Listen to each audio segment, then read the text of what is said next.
When Derek Batten, Peter Townsend and James Townsend headed out onto the Coral Sea, they thought they were in for the trip of a lifetime. Little did they know, the trip would be their last. This is the Case Remains podcast, episode 17, The Mystery of the Kaz II. At 3:45 p.m. on Wednesday the 18th of April, a Coast Watch surveillance aircraft spotted a catamaran drifting off Australia's Great Barrier Reef.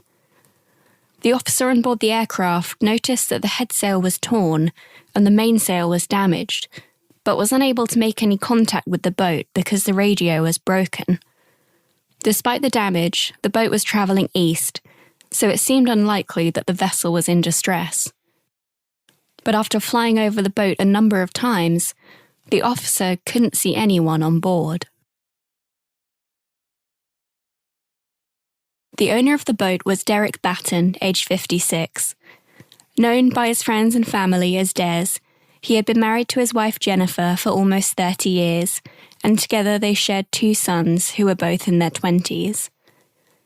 Des had gone into semi-retirement about 4 or 5 years prior, cutting back on his work as a carpet layer after a lifetime of working on his hands and knees had caught up with him. He had problems with his back and had also had a heart attack shortly before he gave up work. He was on medication for high cholesterol and suffered from diabetes. For his age, though, he was relatively fit and described by his family as a competent swimmer. Des was no rookie when it came to boats either. He and his family had been boating for many years and had owned a number of boats, including a 40-foot cruiser. As well as his recreational skipper's licence, he also had a marine radio licence and had volunteered at a marine rescue organisation when he and his family had lived in Perth. He and Jennifer purchased the catamaran called Kaz II just 1 year before it was found drifting in the water. He and Jennifer took a sailing course together so that they could better learn how to use it. Not only that, but Des also took a coastal navigation course, a radar course, and a first aid course. Jennifer said that Des was particularly safety conscious and would even get her to practice their man overboard drill. He may not have been the most experienced sailor in the world, but he clearly wasn't one to head out to sea underprepared. Des's trip on the Kaz II that spring wasn't his first time taking it out. He and Jennifer had sailed the boat for 2 weeks in September the year prior, and for 6 weeks just a few months later. As far as Jennifer was concerned, the boat was fairly easy to handle, and she had no concerns with having Des at the helm. Also on board the boat for the trip were Derek's neighbour and close friend, 69-year-old Peter Townsend, and Peter's brother James Townsend, aged 63. Together, they had planned on taking the trip of a lifetime, taking 2 months to sail along the Australian coast, stopping off every few nights in a new destination. Peter was a retired businessman who'd been married to his wife Frances for 42 years, during which time they had 4 daughters together. Like Des, he also took medication for high cholesterol as well as high blood pressure, but kept fit with long daily bike rides. Though Peter could swim, he wasn't a particularly strong swimmer, and as a result, it wasn't an activity that he took part in very often. Prior to going on the trip with Des and James, Peter visited the doctor to make sure that he was in good health, which the doctor agreed that he was. With a similar appetite for learning as Des, Peter took a navigation course, a first aid course, and obtained his recreational boat licence. He was also accomplished at sea mapping. Peter's brother James, known usually as either Jim or Jimmy, had been married to his wife Marjorie for 43 years, and together they had 5 children. Like his brother, Jimmy had been to the doctors shortly before the trip. Jimmy suffered from a degenerative disease that caused him pain in his hip and caused him to limp on occasion. In spite of this, he led a fairly active lifestyle, having played competitive football when he was younger and playing tennis on a regular basis. Jimmy was also experienced with boats and had been an active sailor for a number of years, taking part in a number of sailing boat races. He had been so looking forward to their trip that for 6 months before they set off, he had a picture of the Kaz II sat on his kitchen table. Des had met Peter in 2003 when he and Jennifer moved from Perth to South Yunderup, about an hour north on the west coast of Australia. Their new next-door neighbours were Peter and his wife Frances, and the two couples quickly became firm friends. With Des semi-retired and Peter a few years into his retirement, they would often spend the day together. Originally, it was Des and Jennifer who were meant to sail the Kaz II over from Ableport Marina in the east across to Western Australia. After their last 6-week trip, however, they decided to have a rethink. If one of them were to fall ill, particularly if it was Des, the other person would have a lot on their plate to sail the boat on their own. After Des got talking to Peter about it, the men decided that they would take the trip together instead, with Peter's brother Jimmy also on board as an experienced pair of hands. Peter and Jimmy were looking forward to the trip, taking the courses together and spending hours plotting charts and courses prior to their departure, backing up their plans on 2 separate laptops and having experienced sailors check their plans as well. The Kaz II was a 40-foot fiberglass catamaran built in 1989 by Osprey. It was powered by a diesel engine and had 3 cabins as well as a central saloon. At the back were 2 sets of steps that led to platforms just above the waterline, which could be reached by removing 2 safety lines. The boat also had a fold-down swim ladder and metal safety railings around its perimeter. Before Des, the Kaz II was owned by Graham Douglas, who lived on board for most of the 2 years he had it. Graham moved out about 6 months before the boat was sold and hardly used it during that time. The Kaz II had been moored in the Ableport Marina, which has since been renamed as the Coral Sea Marina. Situated on the northeast coast of Australia, there hundreds of boats float on top of the striking turquoise waters, providing a picture-perfect base to explore the Great Barrier Reef or sail across to the idyllic Whitsunday Islands. But Derek, Peter and James had other ideas. They planned to travel to Mandurah, a city on the west coast of Australia, with their first stop scheduled in the port of Townsville after 2 or 3 days at sea. After a big send-off near Peter's home on Easter weekend, their journey began on April 11th, 2007. They flew into Hamilton Island and caught a ferry to Chute Harbour, getting a lift with a marina worker to where the Kaz II was moored. According to the marina worker, the men made some jokes in passing about their lack of sailing experience, as well as Peter's limited swimming ability. Their trip didn't get off to the smoothest of starts. When they arrived at the port, the boat was on a swing mooring, meaning that rather than being docked securely at the harbour, it was hooked onto a rope connected to a single anchor. This made the men's 2-day task of repairing the boat harder than it should have been. The boat could only be loaded with goods, fuel and water by making trips in a tender, which is a smaller boat, or by bringing the boat up to the jetty. The Kaz II was fitted with a very high-frequency 2-way radio on board, which was unable to transmit beyond the line of sight, not exactly ideal for a 2-month-long sailing trip. The men attempted to fit a radio which would be able to reach further distances, but had to abandon their attempts once they realised that the work that needed to be done could only be done when the boat was out of water. It wasn't long before the men also ran into trouble with their computers, which they needed for their navigation charts and route. They had only been on the water for a couple of hours when Graham, the previous owner of the boat, received a call from Des asking him to meet them at Ableport Marina. He arrived there in the early afternoon and was able to help them get their computers working. Recalling the morning, Graham said that the men seemed eager to get going on their journey and frustrated by the computer problems they were having. He suggested that they do a short journey the next day and plotted a route for them that was fairly close to the shore, with another stop just a couple of hours on in case they decided they wanted to make a bit more progress. Graham said that by the time he left, he was confident that Des, Peter and Jim knew where they were meant to be going. He did say, however, that he noticed their batteries were low on charge, and suggested that they charge them up while they were at the marina and that they should run the engine the next day so that they could top up the batteries. Graham also said it would be a good idea to get in touch with the local volunteer marine rescue groups as they made their way along the coast. With that parting advice, the men headed off again between 7 and 8 in the morning on Sunday the 15th of April. Peter's wife Frances called him not long after they had left the shore and spoke to both him and Jim. Peter told her that they were making coffee and Des could be heard chatting in the background.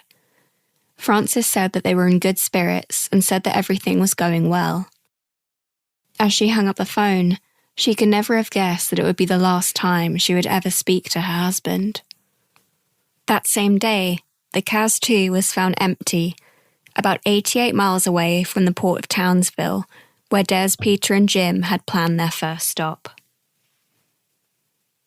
Senior Constable Jason Jesse of the Townsville Police was alerted to the discovery of the vessel, and he set about trying to identify and check on the welfare of its passengers. Coastwatch could vaguely make out the name of the boat, but unfortunately, as they were spelling it incorrectly, searches of the name in various databases proved fruitless. An all-ships broadcast was made at the Shipping Control Centre, but there was no response received from the Kaz II, nor had there been any distress call made from the boat. The next day, the Kaz II was located again by Coastwatch, but worryingly this time it looked to be dead in the water. With the authorities now increasingly concerned for the crew's safety, Senior Constable Jesse dispatched an emergency helicopter with 2 police officers on board. When they reached the boat, it was moving too much for anyone to be lowered directly onto it, so instead Rescue Officer Corey Benson was winched into the sea and swam towards the Kaz II. As he neared the boat, he became tangled in a fishing wire that had become caught in the rudder, and struggled to heave himself up on the boat because it was moving so much in the water. When Corey finally boarded the boat, he found the engine idling in neutral. He turned it off and made his way into the cabin, unsure what he might find inside. But nothing appeared out of place. The 3 beds appeared to have been slept in, and there was a newspaper dated April 15th on a table in the main saloon. On the deck, there was a full coffee cup and a length of rope on the floor next to the starboard side hatch, which was open. A blue t-shirt and a pair of glasses, both belonging to Jim, were placed on a seat. Meanwhile, the police had managed to use the boat's registration number to get in touch with the Whitsunday Water Police and the previous owner of the boat, Graham Douglas. Graham confirmed that Des, Peter and Jim had been on board the Kaz II and passed over their planned route to the authorities. On Friday the 20th of April, the Kaz II was brought to the shore so that a forensic investigation could take place, and to find out whether there was any evidence of foul play. On board the boat were crime scene investigator Sergeant Bardell and fingerprint expert Sergeant Malloy. They reported that the cabin was neat and tidy, with no suggestion that there had been anyone on the Kaz II apart from Des, Peter and Jim. As a result, no fingerprint examination of the boat took place. Bardell and Malloy did find fishing knives in the galley, but considering the men were all keen fishermen, they didn't seem out of place. Plus, it didn't look like they'd been recently used. Des also had a gun under his berth, but it was a registered weapon and was still in its sealed container. A full round of ammunition was accounted for, plus 1 single bullet that was found in a drawer, all matching the caliber of Des's gun. They did find something on board, though. A video camera with footage shot on the first morning of their adventure. What the video showed was a harrowing glimpse into the events that were to follow. The footage was shot at 10:05 on the 15th of April, with Jim behind the camera. Des is at the helm of the Kaz II, his blue coffee cup sat next to him. Peter is fishing from the steps at the back of the boat with the safety wire put down. Neither man is wearing a life jacket, and the sea is noticeably choppy. As Jim pans the camera 360 degrees, islands can be seen in the distance. Police also examined the boat itself to determine if there had been any kind of fault that might have contributed to the disappearances. Graham stated that the Kaz II was in good condition when he sold it to Des, although no independent survey or inspection was carried out prior to its sale. A survey was carried out, however, as part of the investigation, which showed a number of problems that were put down to a lack of recent maintenance. As Graham had sold the boat to Des several months before the trip, none of these faults could be attributed to him. The only fault that was deemed potentially significant was corrosion to a cable that transmitted power from the engine to the propeller. It is thought that this might have compromised the boat's ability to be reversed, as well as slowing its forward momentum. The Kaz II was registered with the Queensland Department of Transport exactly as it should have been, and had all the necessary safety equipment on board. Police were able to quite quickly determine the day the men had disappeared. There was a calendar in the saloon that one of the men had been crossing off days on since the beginning of the trip. The last date crossed off was April 14th, with the next day marked with the words, "Left early," the name of the beach where the boat had been moored. The newspaper found on the table in the main saloon was from April 15th, and the video camera, which had been heavily used up until that point, was not used after the footage captured on that same morning, and neither the radio or any of the men's phones had been used since. Data pulled from the navigational equipment later confirmed that no one had steered the boat since Sunday morning.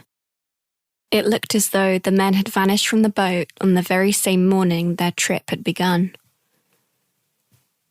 As news broke of the missing crew, rumours and speculation began to spread.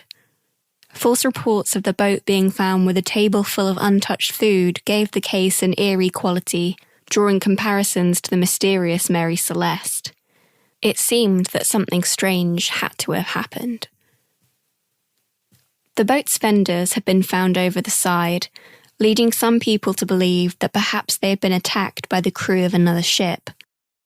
Fenders are essentially bumpers for boats that are normally only used when a boat is approaching a jetty, quay, or another boat. So it seems strange that Des, Peter and Jim would have the fenders out in the middle of the ocean. However, the video footage recovered showed that the fenders were in the same position when all the men were on board. While it didn't rule out the possibility of pirates, it certainly made it seem far less likely. With money, weapons, and valuable equipment still on board, it also ruled out robbery as any kind of motive. Some people started to wonder if perhaps the men were involved in a drug ring, or even if they had faked their own deaths. This theory was soon dismissed. Each of the men was dedicated to their families, and there had been no suspicious activity in any one of their bank accounts prior to or during their trip. The equipment on board, however, revealed some more plausible evidence. The route that the men had taken that Sunday had led them right into a patch of high winds and rough seas. Perhaps the explanation was somewhat less sinister than the stories that people were starting to believe. While police tried to figure out what had happened, Australia Search and Rescue set about trying to find the crew of the Kaz II. Using a number of eyewitness accounts of the boat, combined with the islands seen on the video footage, they were able to determine a key area for the search. A Navy aircraft surveyed the area, and a voluntary marine rescue team began to scour the coasts and islands. As night fell, an infrared aircraft scoured the ocean for any evidence of the missing men. By Thursday, the search was in full swing, with multiple search and rescue teams working together, involving the use of 2 helicopters, 9 aircrafts, and a surface search by numerous vessels. In total, an area of more than 1,000 square nautical miles was covered that day, but they couldn't find any sign of Des, Peter and Jim. By that time missing for 3 days, police called in a survival time expert to confirm the prospect of finding the men alive. Dr. Paul Luckins stated that if they had indeed remained in the water, sadly there wasn't any chance of that happening.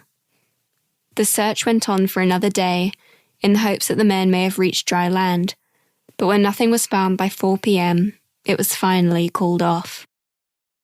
For the families of the missing men, it was a decision that was made too soon. Des's niece, Hope Heiming, was convinced that he was still alive, and that he, Peter and Jim may have been kidnapped. It just doesn't all add up, she said. If it was bad weather, why would their fishing line be out? Why would their clothes be piled up? And if it was that bad that it would have knocked 3 experienced sailors off, why wouldn't they have put on their life jackets? Hope even claimed that she and her mother had had spiritual contact with her uncle since his disappearance. My mum's had a really strong feeling from Des that he's somewhere dark and he can't see, she said, and I don't feel that he's dead either. Though the official search had been called off, the men's families were determined to keep going. 9 relatives continued the search on their own, chartering boats, helicopters and planes, certain that they were still out there somewhere, maybe stranded on a dinghy, just waiting to be found.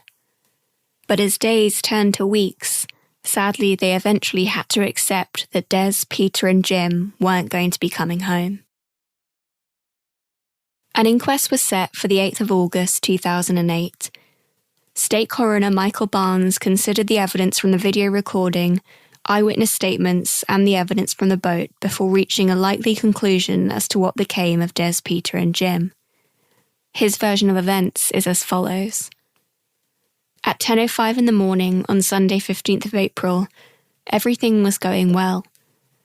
They had decided to bring in the white rope that had been trailing behind the boat and to put it on the deck, perhaps to let it dry. Peter went to retrieve his fishing lure, which was found wrapped around the rudder of the boat, and fell in as he was trying to reach it.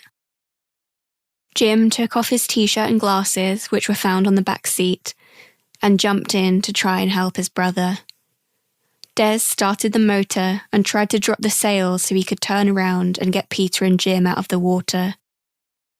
He ran to the life ring where he put down his coffee, when a sudden change of wind caused the boom to swing, knocking him into the ocean.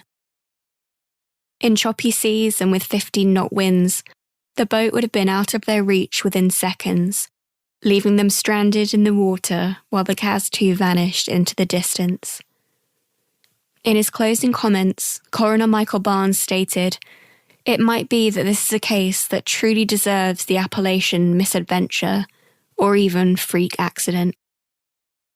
And so the deaths of Des Batten, Peter Townsend and Jim Townsend were officially ruled as accidental, on paper at least, ending the mystery of the Kaz II. We will never know for sure what happened at sea on that spring afternoon. What we do know is that there are 3 loving wives who now live as widows, 12 men and women left without fathers, never quite getting the answers they deserve. They say that the sea is a cruel mistress, and she doesn't always give up her secrets. Thank you for listening to episode 17 of the Case Remains podcast. If you'd like to keep in touch, you can find us on Twitter and Instagram with the handle Case Remains, and you can also visit our website www.caseremains.com, where you'll find write-ups on missing persons cases and unsolved mysteries. Until next time, stay safe.